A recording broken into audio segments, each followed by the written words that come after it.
Bonjour et bienvenue sur votre plateforme de formation alform.com. Nous sommes sur la formation sur la gestion avancée du stockage. Après une petite piqûre de rappel, on va attaquer tout de suite un des modules les plus intéressants qui est le Storage I/O Control. Notre plan, on va voir qu'est-ce que c'est le Storage I/O Control. On va voir comment marche cette SIOC et comment activer en quelques clics le SIOC sous vSphere. On a vu dans une formation précédente, dans une formation sur le réseau, on a vu expliquer et tester le NIOC qui est le Network I/O Control. Ben, ça ressemble grandement à cela. Cela par contre c'est le Storage I/O Control. Donc c'est une fonction de monitoring I/O VM, sécurisant les VM du même datastore ne soient pas impactés par une VM trop IO-vor, c'est-à-dire qui consomme beaucoup de stockage, beaucoup plutôt qui a besoin beaucoup de lecture-écriture sur le stockage. C'est une fonctionnalité Enterprise Plus et attention, ne fonctionne pas sur une LUN étendue par une autre LUN. C'est pour ça que précédemment je vous ai exprès demandé de casser l'extension LUN via une autre LUN pour pouvoir utiliser le SIOC. Donc un peu plus d'explication. Donc imaginons que voilà, j'ai mon stockage sans le SIOC, j'ai une suite de VM, qui écrit sur le même stockage avec le même datastore, plutôt le même datastore et qui est en dessous la même baie. J'ai des VM beaucoup moins VIP que d'autres. Donc, qui écrit pas beaucoup, qui sont pas méchantes. J'ai un Microsoft Exchange qui est connu pour être énormément gourmand en écriture et lecture sur le stockage.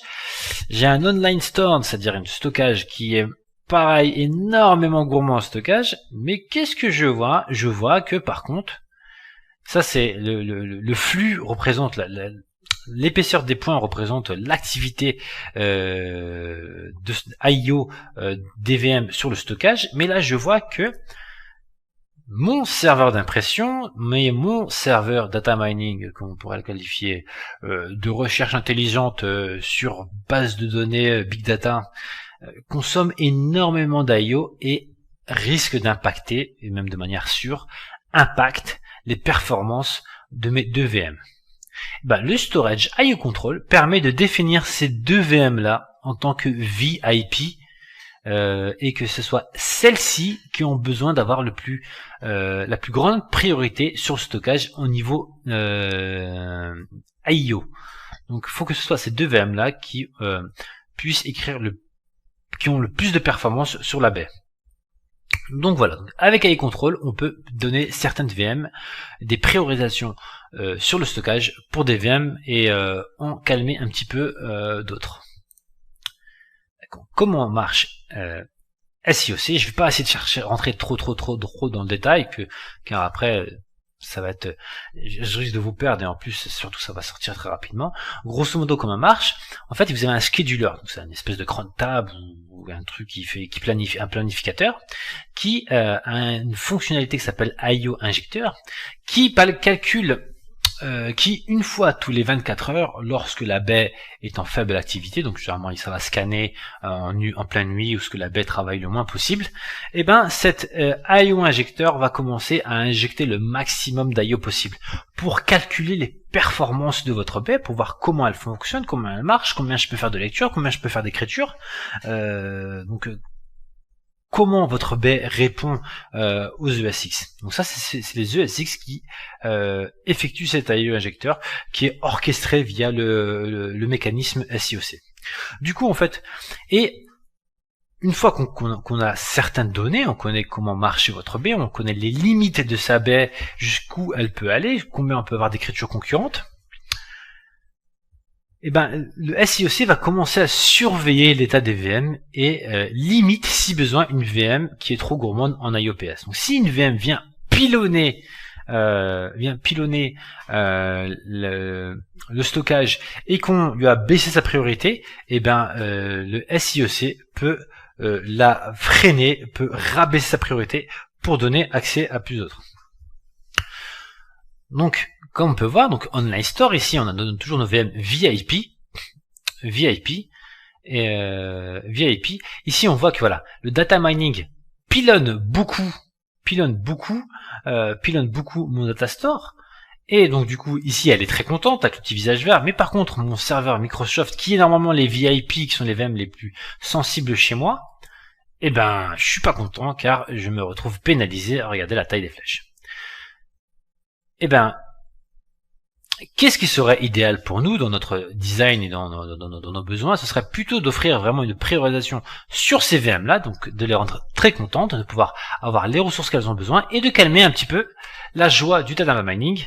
Et que malheureusement, si jamais il est nécessaire de satisfaire absolument les trois, eh ben il faudra tout simplement upgrader votre baie et demander aux financiers de passer à la caisse. Et généralement, il vous demande de trouver s'il n'existe pas des mécanismes qui permettent de prioriser les tasks. Et justement, le NIOC est là pour ça. Donc on peut offrir un share sur des disques. Et on peut aussi faire une limite d'IOPS et même une réservation d'IOPS. Donc comment activer le SIOC sur le stockage? Tout simplement, on va s'y connecter. Donc sur votre LUN, clic droit, configurer Storage IO Control. On clique dessus. Et là on active. On a deux options par défaut. Donc soit on dit que je veux que le SIOC s'active et commence à travailler lorsque mes VM arrivent à un seuil de temps de latence. Donc 30, généralement c'est 20 pour des bonnes performances, vraiment 30 on commence à être moyen.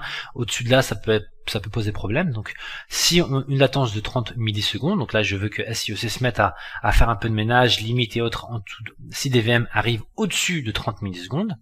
Ou sinon, si jamais j'ai une baie ultra performante, il se peut que les 30 millisecondes c'est finger in the nose et que ce soit trop facile pour elle et que on peut facilement même passer vers en dessous 10 et 15, peut-être que c'est des applications ultra critiques que j'ai besoin de surveiller à un niveau bien plus bas.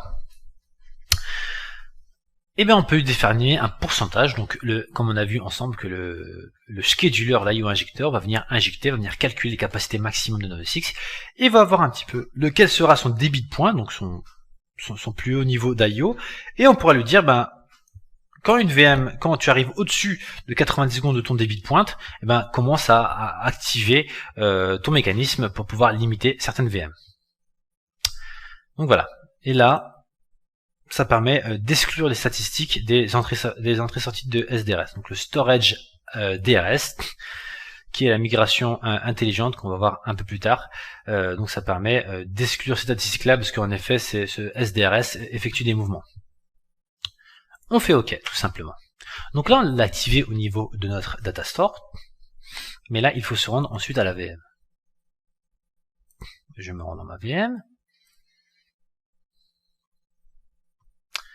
Modifier les paramètres.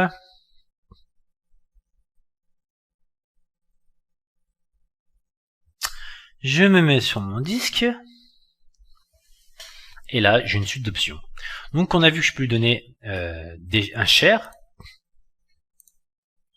Je peux lui donner un share. Donc, je peux donner une priorité haute, normale ou basse pour NodeSX. Donc, si je mets haute, forcément, la valeur va changer. Et du coup, je donne une priorité plus importante à ce VMDK sur les autres VMDK qui ont une limite, qui ont une part inférieure. Je peux aussi limiter le nombre d'IO, donc je sais que si jamais j'ai une VM qui s'emballe et qui se met à pilonner à tout va, je peux demander à limiter le nombre d'écritures, le nombre d'IO sur le stockage, pour éviter d'avoir des effets de bord.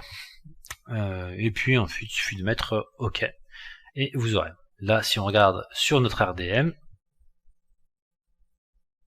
pareil, vu qu'elle est connectée à notre baie, je peux lui donner les mêmes paramètres, donc lui donner une priorisation et autres. Donc voilà comment fonctionne le Storage IO Control.